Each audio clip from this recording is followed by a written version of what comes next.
The USW 9346 Steel Megaphone Podcast. Steel Megaphone Podcast. Steel Megaphone. We're back in the old pink room. Fucking full house here today. It used to be a white room with pads all over the place. So when Troy went crazy, I like the blood better. The blood better. Yeah. So we've got Nick Howard from Coal Mountain here as kind of always. A wingman. I try and stand in you as much Wingman, as I can. and then our newest fucking around in the States. Our newest drag in here, Jim Campbell from. How's what it crew going? are you on, Jim? D crew. What do you do on D crew? I'm in the plant, operator. He's a plant guy. Yeah. That's why he looks so rested. Now I know. You got two plant guys in here now. Oh, he's on holidays as well. So I really rested. noticed the back of your work boots is sort of worn off, probably from having your feet up somewhere in the dryer control. That's just jealousy speaking, Jim. Don't listen to him. Well, that's what happens when I'm in dryer control. So yeah, he's admitting it. I guess it's illegal. Then if we want so yeah, we're bringing Jim in. We're gonna have a little conversation about I think benefits later, and just to bring more color to the show. Yeah, more color. What are we doing today, Troy? What the fuck are we doing here in the fucking pink room? Got some uranium miners on strike in Saskatchewan. They're not on strike. They've been locked out. Excuse me, they were locked out. Well, uranium miners. Yeah. I don't know if you guys are, they're fucking uranium miners. Yeah, you know what's cool about that is that's some evil shit you're mining, boys. Yeah, that's worse than kitty litter. You don't have to worry about lighting up the old the tunnel picket line there. at night. I know. It's like, you ever seen the pictures of the picket line? It's like this is green glow. They don't need the diesel barrels burning. I didn't know we had fireflies that far north. Did I mention they were mining uranium? Yeah. Interesting method on how they mine the uranium, actually. And, I never heard that. And Cameco just fucking with them, right? Like screwing around, bargaining and shit. Anyways, we're going to talk to Phil Moran. He's the president up there. They gather it up with Steelworker 8914 local. So I think we're going to talk to him later, aren't we? 8914. We're going to call him. I think we're going to talk to him. Are we? Yeah. Sweet. What else so now we got the guys that mine the uranium out on strike.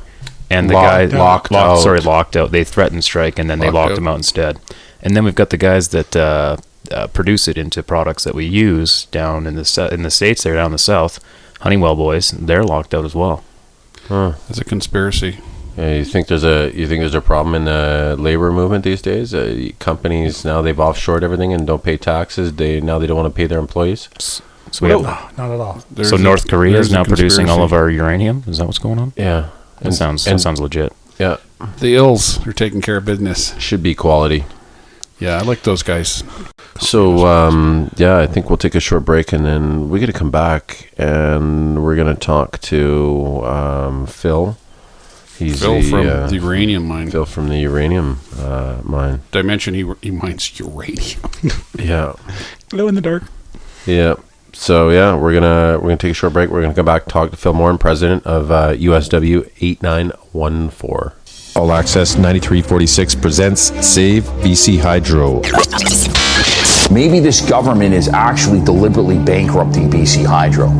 That's kind of too bad, especially because it makes it easy for assholes to try to get rid of it. For 6 years now, we've been warning exactly what would happen. We've predicted everything that we've said has come to pass, and that is skyrocketing power bills and the bankrupting of BC Hydro. Today, BC Hydro unveiled massive rate hikes, more than 25% over the next 5 years. Will anybody be jumping up and down today saying, yay, the government raised my hydro rates? No, pretty sure they won't. And it's all being done to enrich a very small group of people who are very closely related to and have supported this government. Everything that was on their campaign bus, not just the slogan on the side, but the people inside, were lies. It was a lie. Watch it today for free on YouTube at youtube.com/USW9346. Scroll down, sign the petition, be a part of the movement. Hey, we're back in the pink room here with Phil Moran from USW 8914. Alex, would you like to welcome our guest? Yeah, have some questions. Yeah, Phil, welcome to the show.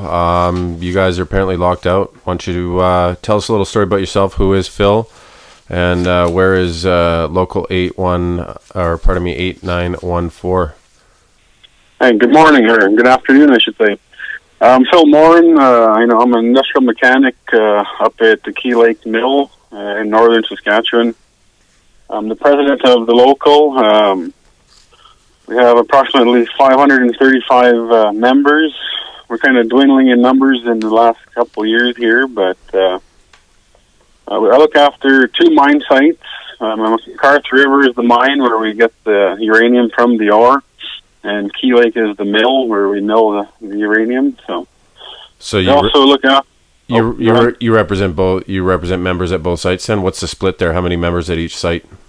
Okay, it's an amalgamated local. I think there's around 280 in McArthur River. There's a few more there, and then Key Lake. So we also look after the catering and cleaning groups, Athabasca Catering, at both mine sites. So we have it's an amalgamated local with 3 different units, and we operate under 4 different shifts. Shift 1, shift 2, nights and days.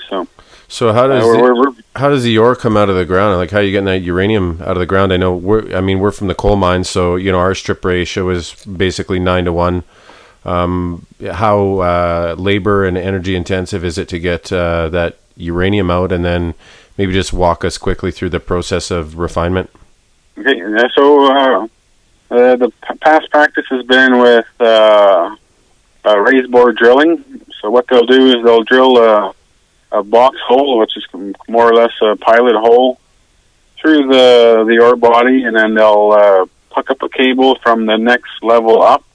It's an underground mine, obviously, and then they'll pull the reamer through. And the reamer will ream out the ore, and all the ore will drop to the next level, and the guys go in there with remote control scoops and grab the uranium out, and then they blend everything underground. They're only allowed to ship up to 30% grade uranium, so they do a lot of blending underground, and they pump it to surface with worth pumps. And also, they are starting a new project. I think it's called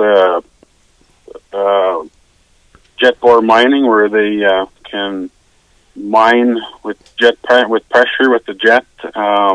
They can mine a bigger area of an ore body at one time, a little more quicker than with using the raised bore. So. And you guys have been involved in negotiation recently, and took a strike vote. You got a successful strike vote, and then what happened? Yeah, so we met with the company. I think it was 30 meetings overall since we started November 1st of last year, and it was a struggle all the way through. Of course, we're trying to make gains on the pension and the benefits, and wages wasn't really the top 3. The wages fell number 4. The way we went about it was we did a survey. We asked all our members to put down what they wanted for the next contract, and so I always remember the top 4. And the first one was for flights and compensation. They wanted a little extra money. They wanted Cameco to pay up, and more or less in regards to being away from the families 50% of your life. Some other industries, the mining, people are home, sleeping with their wives, looking after their kids after work and all that, and we're gone for a whole week at a time. We also wanted to get some compensation for flights. Some of our members have been disciplined in the past for checking in late at the airport. They make us check in 45 minutes prior to the flight. It's an hour and a half flight north. We thought it was reasonable to ask for an hour and a half flight time, either in a premium or an 80-hour work week. We work a 77-hour work week. We thought we'd throw that 3 hours in there, or an hour and a half each way. Benefits, of course, come in second. We wanted an increase in benefits, 0.5% a year or 1% over the term of the agreement. We never got any movement on there. We never got any movement on the compensation or flight time. We did get a little movement on our benefits. They offered to give us an extra $25 for eye exam, $25 for eyeglasses, and $50 for dental. So that's all they bumped up. we didn't get a whole lot. Number 4 wages, for 3 years, they offered us 2%, 3.25, 3.25. And all the way through, I think it was until meeting 28 or 29, they finally offered to give us retro. So, the bargaining tactics that they used, they try to take away, they try to more or less gut certain areas of our collective agreement. And when it come down to final offering time, the last couple meetings, they started giving us things back that we already had, the things that they were trying to take away. So, we did not appreciate their bargaining tactics. The company had hired a lawyer out of Calgary, MLT, and so we weren't happy with that. We're used to negotiating with the company or the company labor relation department. But I don't know if they were intimidated this time around. They hired the big gun out of Calgary, MLT, and she's probably making $500 an hour and just dragging this along. So, it was earlier on into the negotiations, I think meeting 3 or 4, somewhere in there, she was already asking for a conciliation. So, if we were interested in conciliation, Did they threaten you guys with a lockout all along, or was it a big surprise that they all of a sudden said, "Hey, you know what? Why don't you go sit on your ass for a while?" No, we kind of heard rumors through the grapevine. There's a potential that they might be locking us out. People talk, so luckily we're friends with some of those people, and we weren't really contemplating that.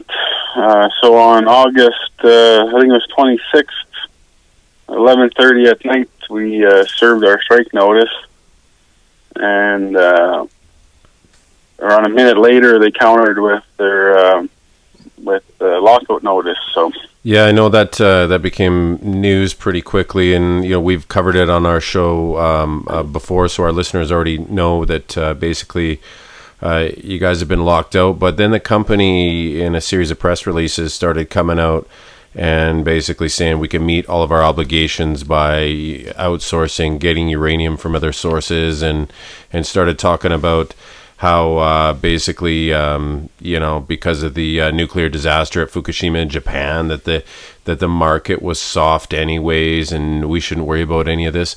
Is there any truth to that, or are those just tactics to keep their stock price up and sort of send the message to you guys that you're going to be starving here pretty quickly?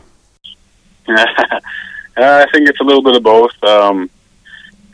They keep saying that to the media.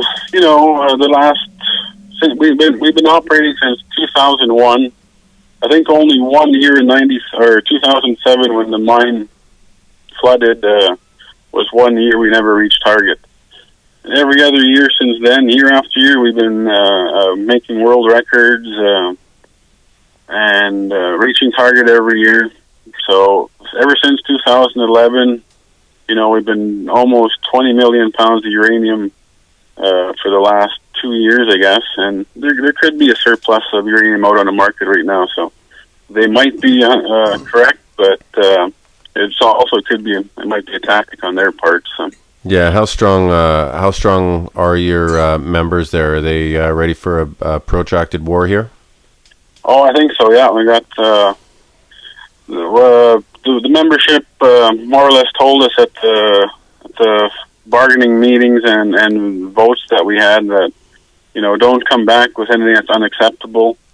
It's time for this company to pay back. We're a unionized outfit. Cameco has 2 other mines, Cigar Lake and Rabbit Lake.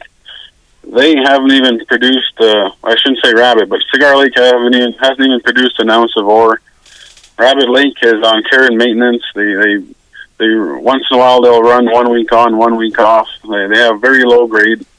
We're the breadbasket of this company, and we feel it's time for us to get something back. The other note I want to make is the Cigar Lake people, anything we get, they get 2% on top of us. And the company intentionally does that to keep them out of the union. So.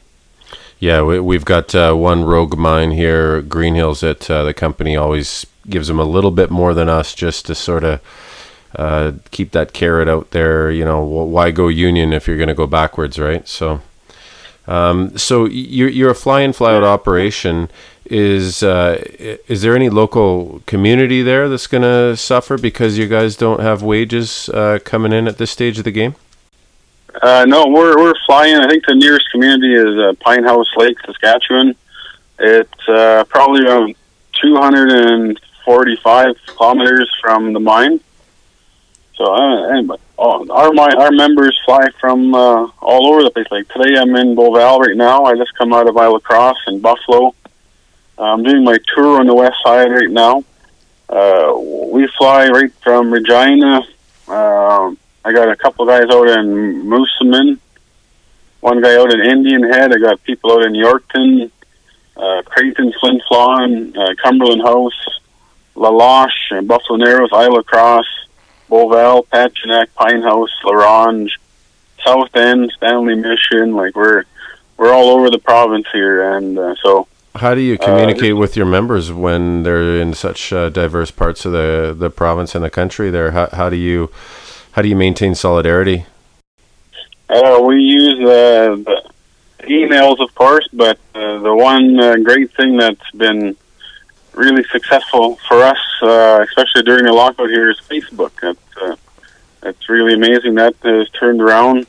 Our page is USW Local 8914, and I like that page, and so does Nick Howard, the president from Coal Mountain. He's here in studio as well. So, and Troy Cook. Troy Cook is pointing at himself. You got any questions for Phil there, Troy? Yeah, is there anything that steelworkers around Canada could do for you guys? Is there anything you need in the way of anything? I think we're holding our own right now. We've been calling out to other locals and within Saskatoon area there to come out and more or less help us picket. It's nice to see high numbers of people walking around the corporate office there and putting pressure on the company. So, maybe a call out to the other steelworkers. I believe our staff rep had made a call out. I made a call out to all the other unions around the city there. There's other unions that are coming out there donating coffee. Our Saskatoon Labour District Council brought out burgers and that for the group to feed them. They brought in CUPE, the big union CUPE. They gave us a $5,000 donation. So, we're holding our own. Maybe to spread the word. We're not going to go out there and ask for anything. We're a pretty big union ourselves, so we can probably handle everything financially, but it's nice to have that support out there. So yeah, and you got the floor. Anything you want to say to the company, Cameco? Oh, I think it's time for Cameco to pay up. We got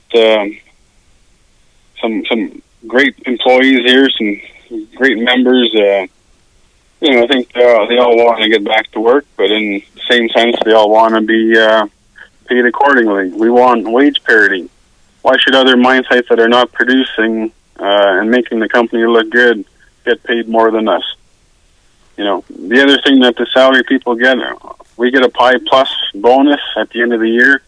They get the Pi Plus a MAP performance bonus. We don't get that. We're the frontline workforce. We want to be compensated accordingly, especially with the COLA. They only want to offer us 2% this year. I think the cost of living is 2.7. Next year, it's 3.7 projected wage increases for Saskatchewan, and they're trying to cap us at 3.25. So, we work in, cold temperatures, high radiation areas. We're exposed to radiation daily. So we want the company to see that, and hopefully they'll open their wallets, because they. Well, sometimes you got to beat it out of them with a stick, which is, I guess, what you guys are doing now. So, I can say that Steelworkers 9346 out of Sparwood. And Nick's local. Nick, are you in on this one? I'm in, yeah, 7284. Yeah, we wish you guys the best. Hopefully it doesn't last too long. But just so you are aware, We do have a Molotov cocktail factory in the Elk Valley, in case you guys get that far. But hopefully it doesn't come down to that. But just want to send a shout out to your members. Stay strong. And yeah, if there's anything you can do for us, I mean, you got our numbers. You just give us a call. And yeah, thanks for coming on the show. Okay, well, thank you very much. Our motto is Cameco, we're stronger than you think. We're going to stay out here one day longer until the ship sinks. So, thanks, brothers. Solidarity to everybody. Talk to you guys next time. Right on. All right. Thank you. Thanks a lot, Thank Phil. you.